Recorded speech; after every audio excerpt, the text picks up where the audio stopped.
Alright, guys, the four agreements, pages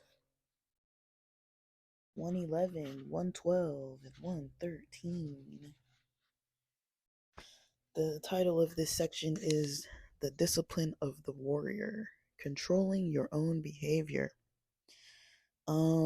It begins by talking about, we only have so much mental, physical, and emotional energy for the day, and, events or situations or emotions can kind of get in the way of that and deplete our energy. And on page 130, no, page 112, it gives some scenario about, how it would be if there was some kind of skin infection that everybody has in the world, that would, you know, uh, that would result in people's um, sensations, being difficult to deal with, you know, as in people physically touching each other or bumping up on things or physically touching their own skin, that would cause pain if there was some kind of infection related to pain. And it says, uh, on page 113 in the middle, the human mind is exactly like this description of infected skin. Every human has an emotional body completely covered with infected wounds. Um, and then it goes on to say at the bottom, the mind is so wounded and full of poison by the process of domestication that everyone describes the wounded mind as normal. This is considered normal, but I can tell you it is not normal. That's the end of page 113 where I stopped for today. And let's talk about this process of domestication because it's like I could be wrong, but it seems like it's saying here that, the process of domestication is impacted by um by people how would I say this? The process of domestication is impacted it isn't it does sorry, the process of domestication creates an impact um that appears by this book to be a negative process a lot of the times, or some of it's negative, right? And I think this year of 2023, and I feel like the previous years, if I think about 2021, 2022, there's been a lot of challenging and deconstructing. I'm not sure if I'm understanding this correctly, but to me it seems similar that this deconstruction process that people have been going through for these years, it's hard to manage for sure, but people are doing it. They were forced out of jobs, forced out of school opportunities, forced out of housing opportunities, and everything that, if you think about American culture, everything that just seemed to come with ease. Usually it was like you follow the rules, you go to school, you get a degree, you get a job, you get a house, you get everything you need. You know, there were time periods where that worked, and now it's like, well, that doesn't really work anymore. And if you do get the job, is it going to pay enough? And if you do get a job that does pay, even if it's not enough, are you going to be satisfied there? you know that's where everyone started with this quiet quitting and like realizing like, hey, I'm worth more than this. Hey, I deserve more than this. Hey, you're underpaying me and I have to get two or three other jobs even though this is supposed to be my main job. And now you see people doing side hustles and all this. It's like, and people start wondering like, where is the loyalty of these companies? So people just started leaving and not coming back, or they weren't willing to come back when they were told, hey, you have to stay home. And people stayed home, and then they were like, well, not for everybody, but some people were like, well, the unemployment checks are more, you know, than what I was getting. And like people started questioning this whole system of like, why would I go back to that company when I either was working remotely from home and doing, it bought me freedom, it bought me a lot more flexibility. I experienced that for sure. That working from home was it was a blessing, even though I didn't live that far, and I didn't in San Diego. I didn't have to drive that much. Um, like the traffic wasn't that bad, but you still did have that extra like hour and a half where you have to get up early, cook your breakfast, bring your stuff, get ready, go to this building, dress a certain way, go be with these people. Like you were still wasting the time and energy to get there and to get home, where that would buy you at least 1 to 2 hours every day of time that you just didn't have to spend on the road or, getting prepared to drive or getting your lunch and all your belongings that you take with you, prepared to go to work and stuff. It would all be there at your house. So you wouldn't have to like do all that. Like you'd still wake up, get dressed, eat, but it's like that doesn't take that much time when you don't consider the driving and having to get there early and then the driving home. And if you have to run an errand or something, like I could run an errand during my lunch break, and that was easier. Or I was getting out at 4 p.m. instead of 5 p.m. because we were working 8 to 4. So I could leave at 4 p.m. and go run an errand and be done with the errand. And that was great because it's like, well, everyone else gets off work at 5. So, there's a little more like freedom to like be in the city before like everybody's out in the city. So there were just little things like that once I heard like them starting to talk about, oh, we're gonna have to be like out in the field and like driving around and meeting clients at their homes and at their appointments and doing more stuff in person, I was like, I don't want to do that. I spent like 2 years already like not doing that, you know. And I was really efficient. It's like, how many people can you help while you're sitting at a doctor's office because you can only help one person at a time? Like we all know, we all go to our own doctors. How long does it take you to get to your doctor's office, to wait, to be at the appointment, to sit through the appointment? Like it's not 15 minutes. It's usually 30 minutes, 45 minutes, an hour that you're going to be there. How many clients can I serve if I have to be meeting them back to back at different appointments in different facilities? Like I could really realistically talk to maybe 8 people a day. Versus if I'm on the phone, I could talk to like 20 people a day, 25 people a day. I could provide way more services by phone than I can in person. And then you have to calculate your mileage, you have to get to the appointments early, you still have to come back home, and then you might have to go back out again, and they don't even reimburse you fully for your mileage, so you're losing money on mileage. I'm like, this doesn't make sense. It's going to be less services, and I'm spending more of my money on resources.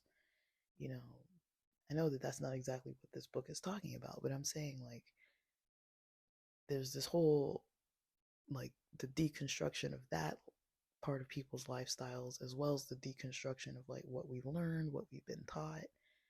You see a lot of these videos coming out about like religions and cults and people realizing, having their eyes open, like, hey, I've been involved with some kind of system where people are just lying to me and like I was manipulated. And you're seeing more and more content like that coming out, more and more exposure of all kinds of things, where it's like, where's all this coming from?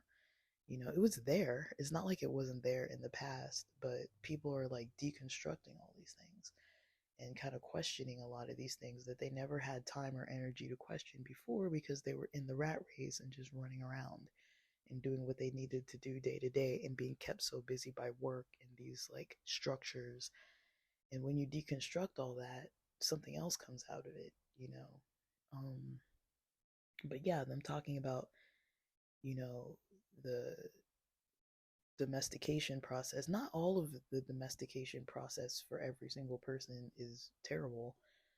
But there's always, not always, but there's, I feel like people who gravitate towards this type of content might gravitate towards it because they notice that there's something in their life or in their past that they're like, this just doesn't settle well with me, like naturally. Like I was thinking about it, talking to a friend the other day, and you know, this concept of ancestral trauma kind of came up in my mind, and I was like, because I was thinking about some content I read way back or watched way back by Ben Ralston on YouTube, and it was old content, probably like 10 years ago or something, and I don't know how many years, maybe about that amount, and you know, we're there, you know, talking about it, and I start thinking, ancestral trauma, that's your own ancestral lineage, whatever happened to your own people in the past. Not everybody's history is the same. Um, but then when we think about like religions or belief systems and all that, it's like we're all being expected to like come into some like system of like some European thought process with like Christianity, that Christianity was maybe Jewish based way back in the day, and then it became kind of more pagan rituals and a lot of stuff from Europe kind of blending into the traditions. I'm not saying it's good or bad. I'm just saying like historically that's how it is. It's kind of like a very European influenced religion. Not all of us are European. Not all of us come from the Middle East. Not all of us are, from, Jewish descent, you know and so like when we're looking at our ancestors and what our ancestors went through, and then like, oh, like we'll use these healing techniques and these different types of methods to deal with this, because you're taught that the way your ancestors used to do it was wrong, because now there's this other religion that's right, that came after, you know that everybody says, oh, we have to do this. But I kind of question it sometimes, just because I'm like, well, that is a type of domestication where we're all being thrown into this idea of like, you need to be this religion and do these things that come from this other culture. But it's like, maybe it works for a lot of people, and then some people, maybe it doesn't really gel well with them. For me, I would say the difficulties I've had with religion was more so the people in the religion. Just, it wasn't always, I'm not saying they weren't perfect, that's not what I mean. It just wasn't how I naturally felt like I was supposed to be interacting with people. Like, I believe in compassion. I believe in, people having safe spaces to be vulnerable. You know, I don't feel like where I grew up in a church environment that it really supported that. Um, I usually felt like I was like, okay, I can't wait to see what different types of people I can meet, because it was really hard to have like deep trust in those people, But the environment was fun, the events were fun. It was very active, a lot of like sports and food and like activities and things even throughout the week. There was a lot to do. Um, that kept me kind of engaged, like going to concerts and all these different types of things. Like it was a fun time, but you know, there also wasn't a lot of accountability for like people who were like socially like wronging other people. They were kind of allowed to get out of hand. Like we had teachers that were kind of, not a lot, but there were at least two teachers I know that were messing with students that were minors. I don't think it went to a level of like way out of control, like some sexual thing or anything like that, but they were dating. I think one student was not a minor, but was still a student in school. And then the other student was definitely a minor, and the teacher was an adult. Um, Things like that, that all the students knew. And, nobody did anything about it. Nobody got fired over it.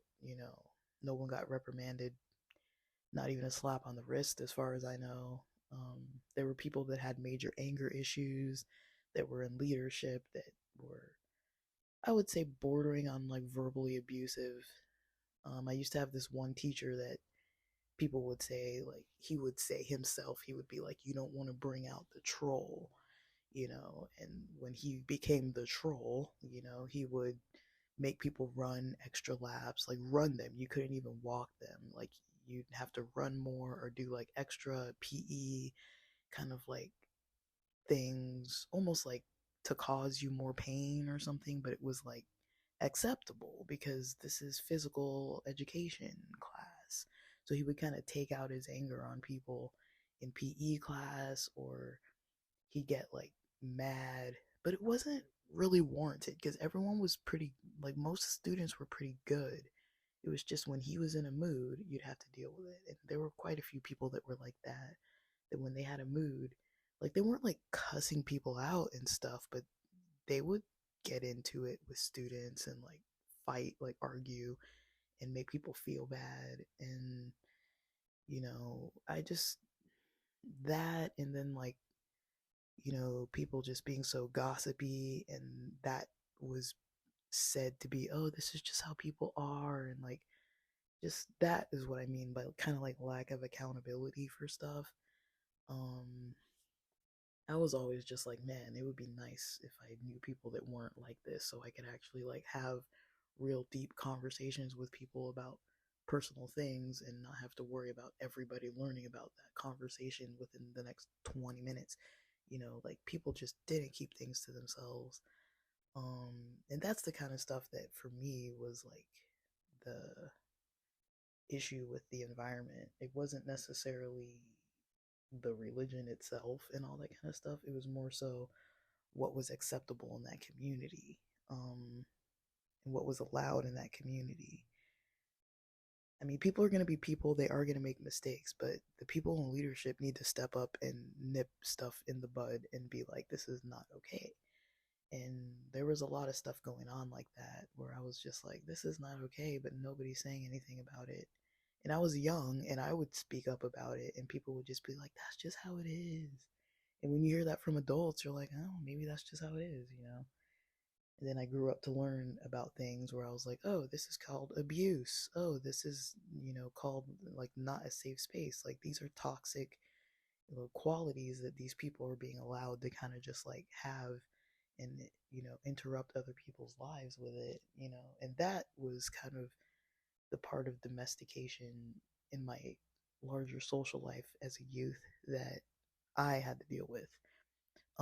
And so when I say, deconstructing things, that's the kind of stuff I am like, a lot of these people, I'm still in touch with a lot of these people. They're friends with my parents, like, you know, and that's just from that level. Like, later on, I went to public schools, I went to colleges and different types of universities and things, and met a lot of people who had nothing to do with this religion.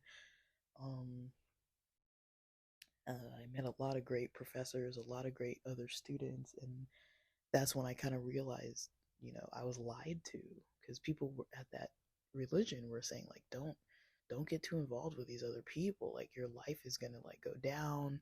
You're gonna get into too much temptation, and too many problems are gonna come up. And I was like, but these people are like socially kind of what I've been like lacking, you know, as far as like having friends that are trustworthy and people that you can like count on. Now, I'm not saying my friends were bad or anything. It wasn't like that. It's just that I never really knew like who was going to be gossipy about something. Like, if I told somebody something, it was like maybe they keep it to themselves, maybe they wouldn't. Um and so I just kind of learned to just kind of bottle things up. If things were bothering me, if there was something going on at home, I never really talked about that kind of stuff with people. I wanted to, but I never really did, because I was like, they're going to go tell somebody, or like, you know, they'll think they're doing okay by telling one person, and that one person's going to go tell 30 other people. Like, you never really knew, or it wouldn't happen. But I would hear people always gossiping about other people to me. They would tell me everybody else's business, so I didn't really trust that, they're not going to go tell something that I tell them, go tell it to other people. And I had some other issues going on, like between like family members at home and stuff like that. It wasn't like always like major issues, but there was some stuff where I was like, maybe this kind of thing isn't really okay. Like the way I'm being treated isn't fully okay, but I never really told anybody about it because I was like, what if they go tell somebody, you know? And so I never really knew. Like there were a lot of places where I was like a little cautious, but I would say I knew right from wrong, but I was also being kind of like gaslighted at times, um, to think that I was wrong because they were an adult and I was younger. Um, but the more people I met outside of the religion and started developing like better relationships with people, I hardly had those issues anymore. And then kind of the weird issue is now is that I'm back in my hometown, and then there's all these people that are connected to that church, or at least that were connected to that church. And I'm like, do I involve myself with these people anymore? Do I try to talk to them? Do I engage?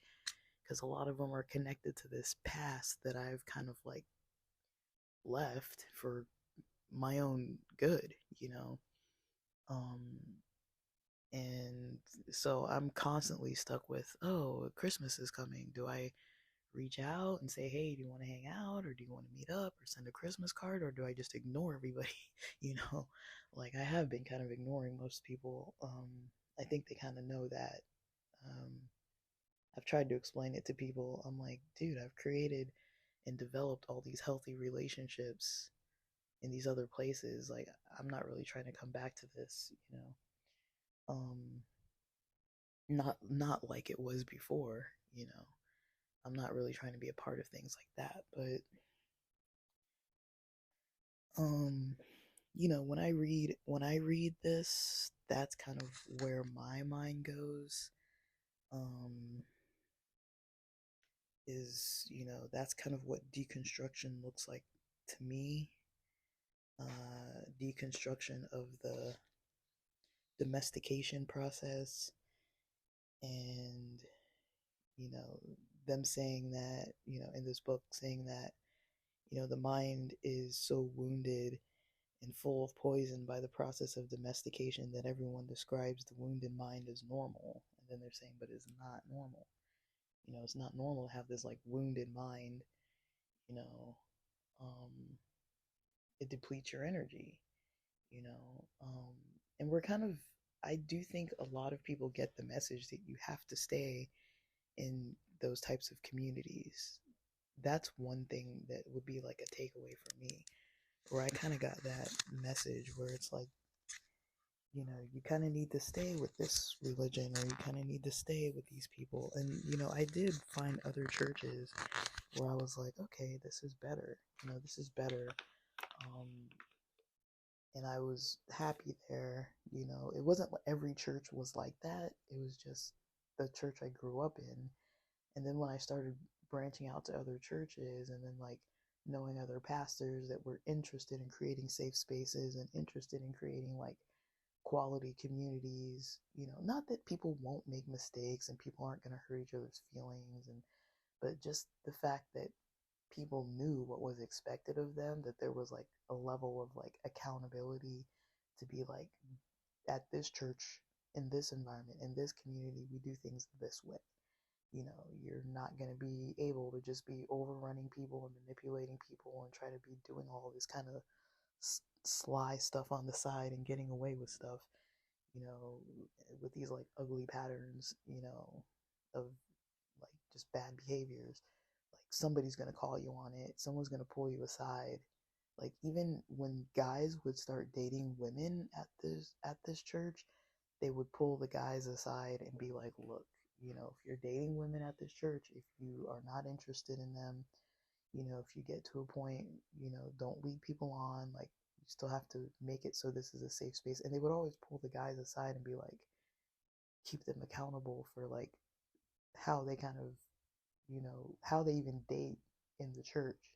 So things like that was really something that I liked seeing. I'm not saying it's only guys that can like do weird things, but I'm just saying, like, just the fact that they went out of their way to kind of like say things, like when people would get out of hand on Facebook or something, somebody will call them out on it and be like, "This is not okay for you guys to be on here like bashing each other." Um, you know, people would be called out on it, and they'd have full on sermons and discussions about how gossip is bad and how certain types of behaviors are wrong to like do, and it wasn't like those fire and brimstone like don't do this or you're gonna go to hell and like talking about these other weird like biblical laws. It's like, no, we're talking about real life, like real, like tangible stuff of like how to create a good community, and just hearing people who are on the same page trying to do that. That's pretty rare for a church, you know. It really was a safe space. I'm not saying it was perfect, but just the accountability, you and I know some people don't even like talking about church, so I hesitate to even like mention it on here. Um, but yeah. Um, but I'm in a rush this morning. I wish I could talk more. I have plenty more to say, but I got a little less than an hour to kind of like get going for the day. So that's it for now.